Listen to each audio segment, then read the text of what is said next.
Welcome back to MuscleMentor.net. I'm Brad Hull, and this is Justin Harris.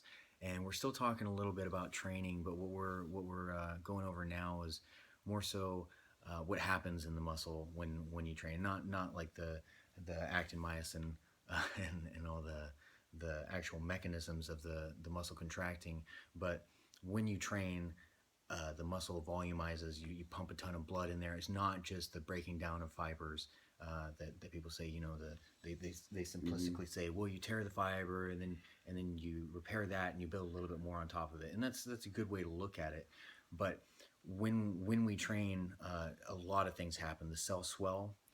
That's from blood and nutrients getting in there. There's a ton of hormones that get created. Some of them are endocrine, meaning created somewhere else, like insulin comes from the pancreas and gets secreted, and then is a transport hormone for carbohydrates and whatever else.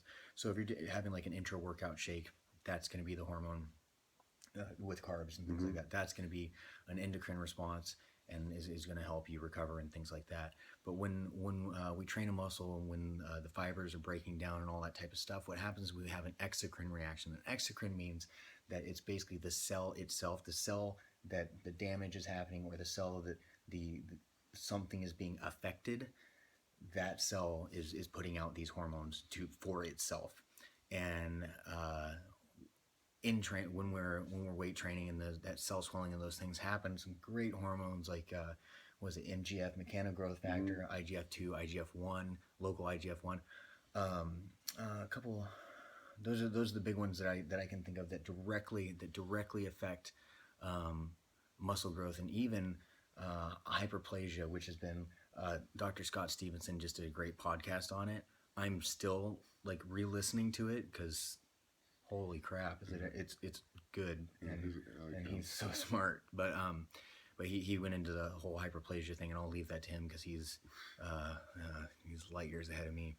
But when it comes to muscle growth, it's not just the pushing of the weight, pushing more weight than you did last time. So if you don't have any room in your training for maybe something that's going to put some volume in there, even like a last set, that whole, there's probably a bunch of training systems out there who that's like their signature thing is a pump set. Yeah. Well, that's not really a new or a fantastical unicorn type training system. But what it is something that really will work if you painfully pump that muscle and get that swelling in there. There's been a lot of studies done on the Katsu training with the blood flow restriction, and I don't do that. I mean, it's just I'm lazy, so I don't bring the straps to do that. It's painful, but the point is that you can drive a ton of fluid and a ton of blood into that muscle for a period of time and let those metabolites and